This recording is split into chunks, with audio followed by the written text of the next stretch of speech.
Making an electromagnet.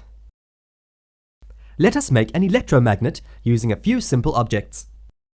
We require a long iron nail, about 10 centimeters, a long piece of thin insulated copper wire, about 50 centimeters, sticky tape, 2 D-cell batteries, a battery holder, a wire stripper, and some paper clips. Wrap the long wire around the nail in multiple turns.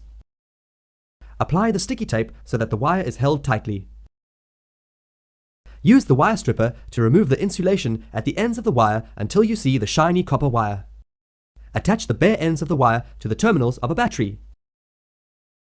If small metal objects, such as paper clips or pins, are now brought near the nail, they will be attracted towards the nail. When the wire is disconnected from the battery, the nail will no longer be able to attract these objects.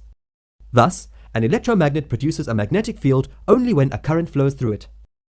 Repeat the experiment by changing the number of turns of wire around the iron nail.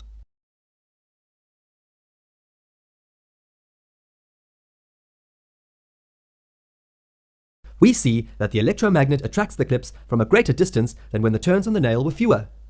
We can conclude that the greater number of turns produces a stronger electromagnet. Starting to feel it? Now go master it with Maski.